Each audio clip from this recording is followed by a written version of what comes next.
জয় গৌর, জয় নিতাই। আজ 23শে জ্যৈষ্ঠ 1432 ও 7ই জুন 2025 শনিবার নির্জলা একাদশী। এই নির্জলা একাদশীর দিনে আমি শ্রী চৈতন্য চরিতামৃত পাঠ করছি। আজ আমি পাঠ করছি চৈতন্য চরিতামৃতের মধ্যলীলা প্রথম খণ্ড, তৃতীয় পরিচ্ছেদ, মহাপ্রভুর সন্ন্যাস গ্রহণের পর অদ্বৈত গৃহে প্রসাদ সেবনের শ্লোক 1 থেকে 6। নারায়ণ হে নারায়ণ, ভবভয় হরণম নারায়ণ। তৃতীয় পরিচ্ছেদ, মহাপ্রভুর সন্ন্যাস গ্রহণের পর অদ্বৈত গৃহে প্রসাদ সেবন। প্রথমে কিছু বক্তব্য রয়েছে, কিছু লিপিবদ্ধ আছে, কিছু কথা, সেগুলি আমি পাঠ করব, তারপরে মূল শ্লোক থেকে শুরু করব। শ্রীল ভক্তি বিনোদ ঠাকুর তার অমৃত প্রবাহ ভাষ্যে তৃতীয় পরিচ্ছেদের সংক্ষিপ্ত সার নিম্নলিখিতভাবে প্রদান করেছেন।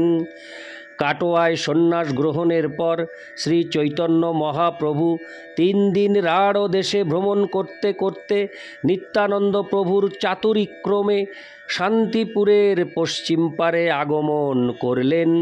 গঙ্গাকে যমুনার ভ্রমে স্তব করলে পর অদ্বৈত প্রভু নৌকা নিয়ে মহাপ্রভুকে স্নান করিয়ে নিজ গৃহে নিয়ে যান। সেখানে নবদ্বীপ ধামবাসীদের সঙ্গে ও সচিমাতার সঙ্গে মহাপ্রভুর সাক্ষাৎকার হয়। তাদের সঙ্গে মিলনান্তে সচিমাতা রন্ধন আদি করলে প্রভুদয়ের ভোজনকালে নিত্যানন্দ প্রভুর সঙ্গে অদ্বৈত প্রভুর নানাবিধ কৌতুক হয়। অপরাহ্নে সমস্ত ভক্তদের সঙ্গে সংকীর্তন হতে থাকে। এভাবেই সেখানে কয়েকদিন অতিবাহিত হলে ভক্তরা সচিমাতার সঙ্গে পরামর্শ করে মহাপ্রভুকে নীলাচলে থাকবার জন্য অনুরোধ করেন।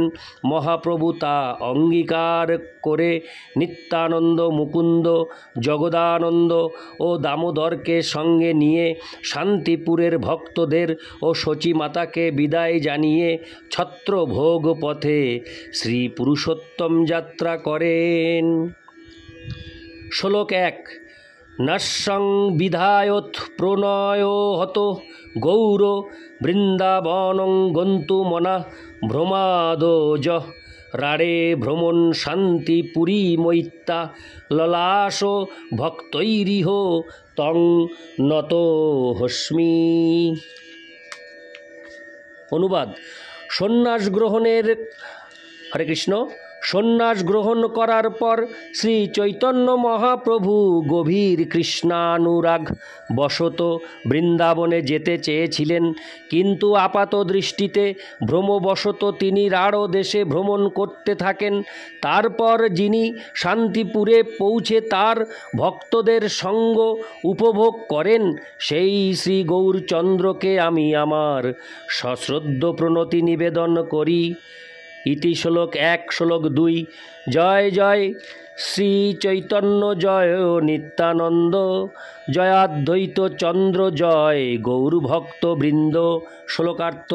শ্রী চৈতন্য মহাপ্রভুর জয়, শ্রী নিত্যানন্দ প্রভুর জয়, শ্রী অদ্বৈত প্রভুর জয় এবং শ্রীবাসাদি শ্রী চৈতন্য মহাপ্রভুর সমস্ত ভক্তবৃন্দের জয়। ইতি শ্লোক 2। শ্লোক 3। 24 বৎসর শেষ যেই মাঘ মাস, হরে কৃষ্ণ, মাঘ মাস, তার শুক্ল পক্ষে প্রভু করিলা সন্ন্যাস। শ্লোকার্থ। 24 বৎসর বয়সের শেষে যে মাঘ মাস, তার শুক্ল পক্ষে শ্রী চৈতন্য মহাপ্রভু সন্ন্যাস গ্রহণ করেছিলেন। ইতি শ্লোক 3। শ্লোক 4।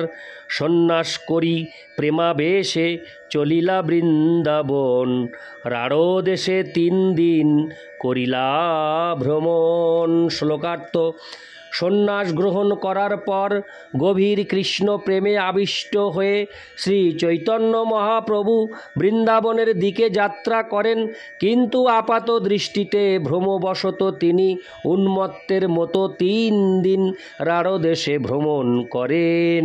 তাৎপর্য: রাঢ় দেশ শব্দটি আসছে রাষ্ট্র কথাটি থেকে। রাঢ় শব্দটি রাষ্ট্রের অপভ্রংশ। গঙ্গার পশ্চিম পারে গৌড়ভূমিকে রাঢ় দেশ বলা হয়। তার আর এক নাম পৌণ্ড্র দেশ। পৌণ্ড্র শব্দের অপভ্রংশ পেড়ো। সেখানে রাষ্ট্র দেশের রাজধানী ছিল। ইতি শ্লোক 4, শ্লোক 5। এই শ্লোক পড়ি প্রভু ভাবের আবেশে, ভ্রমিতে পবিত্র কইল সব রাঢ় দেশে।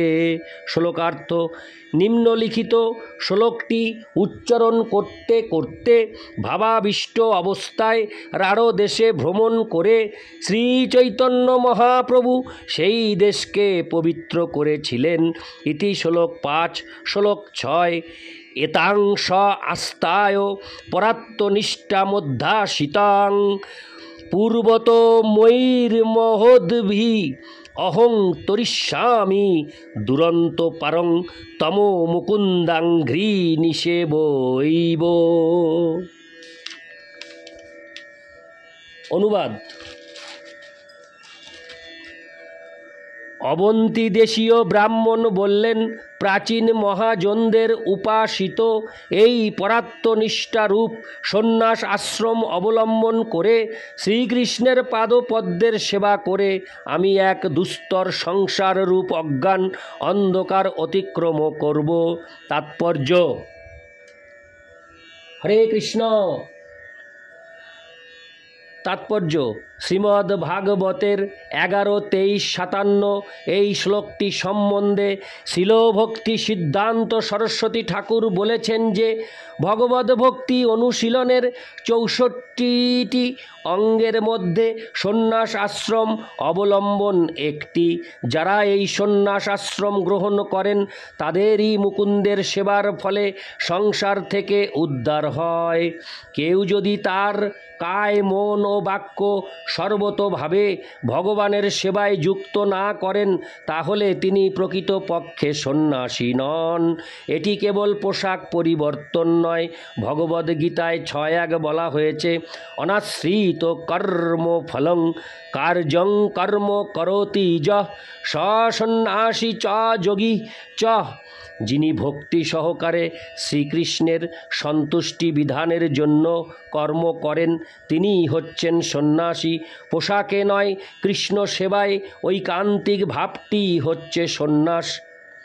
পরাত্মনিষ্ঠা মানে হচ্ছে শ্রীকৃষ্ণের ভক্ত হওয়া। পরাত্ম হচ্ছেন পরমেশ্বর ভগবান শ্রীকৃষ্ণ। ঈশ্বর পরম কৃষ্ণ সচ্চিদানন্দ বিগ্রহ। যারা সেবার মাধ্যমে শ্রীকৃষ্ণের পাদপদ্মে সর্বতোভাবে আত্মসমর্পণ করেছেন তারাই হচ্ছেন প্রকৃত সন্ন্যাসী। প্রচলিত রীতি অনুসারে ভক্তরা পূর্বতন আচার্যদের পদাঙ্ক অনুসরণ করে সন্ন্যাস বেশ গ্রহণ করেন। তিনি ত্রিদণ্ডও গ্রহণ করেন। পরে বিষ্ণু স্বামী কলিযুগে ত্রিদণ্ড সন্ন্যাসীর বেশকে পরাত্মনিষ্ঠা বলে জ্ঞাপন করে মুকুন্দ সেবায় নিষ্ঠা প্রবর্তন করেন। তাই ঐকান্তিক ভক্তিনিষ্ঠ ব্যক্তিরা সেই ত্রিদণ্ডের সঙ্গে চতুর্থ জীবদণ্ডও সংযোগ করেছেন। বৈষ্ণব সন্ন্যাসীগণ ত্রিদণ্ডী সন্ন্যাসী নামে পরিচিত। মায়াবাদী সন্ন্যাসীরা ত্রিদণ্ডের তাৎপর্য না বুঝে এক দণ্ড গ্রহণ করেন। এই সম্প্রদায়ভুক্ত শিবস্বামীরা পরবর্তীকালে নির্বিশেষ ব্রহ্মজ্ঞান উদ্দেশ্য করে শঙ্করাচার্যের একদণ্ড সন্ন্যাসের আদর্শ স্থাপন করে সেব্য সেবক ভাব বা মুকুন্দ সেবা ছেড়ে দিয়েছেন। বিষ্ণু স্বামী সম্প্রদায় প্রবর্তিত অষ্টোত্তর শতনামের সন্ন্যাসীদের পরিবর্তে 10 নামের ব্যবস্থায় হরে কৃষ্ণ কেবলা দ্বৈতবাদীদের মধ্যে বিস্তার লাভ করেছে। শ্রী চৈতন্য মহাপ্রভু যদিও তৎকালীন প্রথানুসারে একদণ্ড সন্ন্যাস গ্রহণ করেছিলেন, তবুও সেই একদণ্ডের অভ্যন্তরে দণ্ড চতুষ্টয় একীভূতই ছিল। তা প্রচার করার জন্য তিনি শ্রীমদ্ ভাগবতে বর্ণিত অবন্তিপুরে ত্রিদণ্ডী সন্ন্যাসীর গীত গান করেছিলেন। পরাত্মনিষ্ঠার অভাবে যে একদণ্ড, তা শ্রী চৈতন্য মহাপ্রভু অনুমোদন করেননি।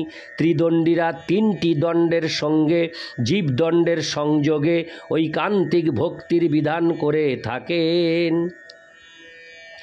অপ্রাকৃত ভক্তিবিহীন একদণ্ডীরা নির্বিশেষ মতাবলম্বী হওয়ায় তারা পরাত্মনিষ্ঠা বিমুখ। সুতরাং ব্রহ্মসংজ্ঞক প্রকৃতিতে লীন হয়ে নির্বিশিষ্ট হওয়াকেই মুক্তি বলে মনে করেন।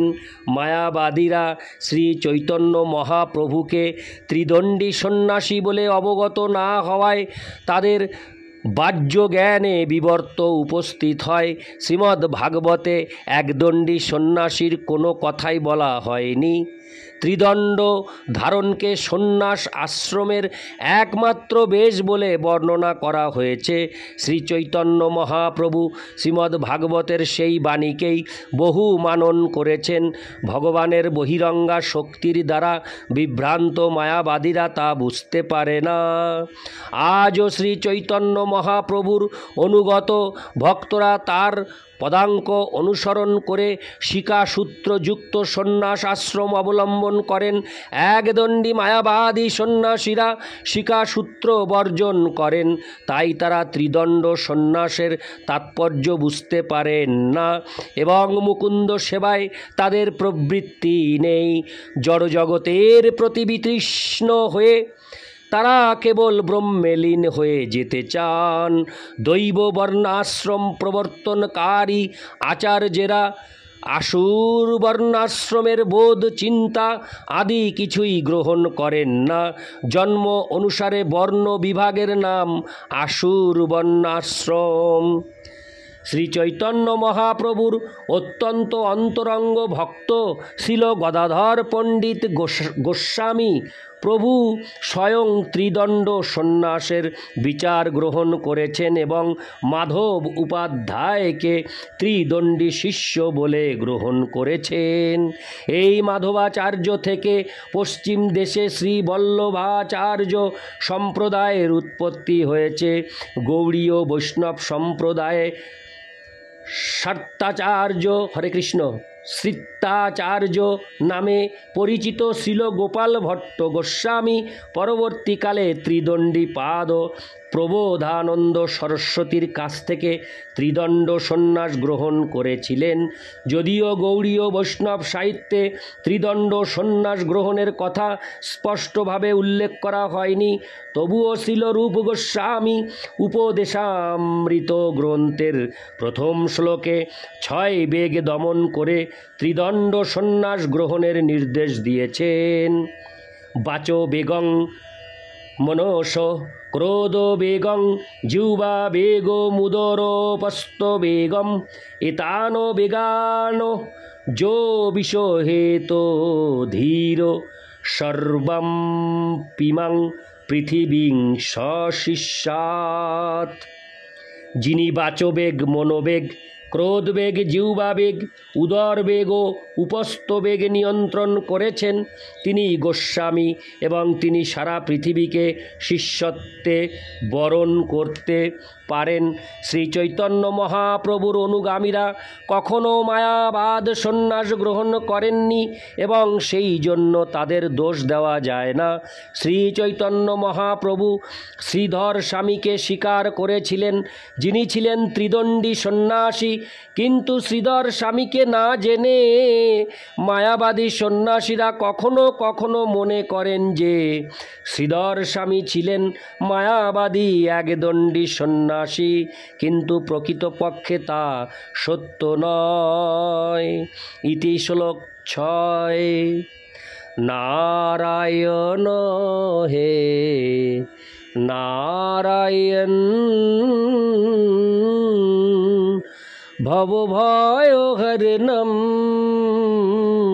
নারায়ণ লক্ষ্মীকান্তম কমলনয়নম মঙ্গলচরণম নারায়ণ। জয় গৌর, জয় নিতাই, রাধে রাধে, হরে কৃষ্ণ, হরি बोल।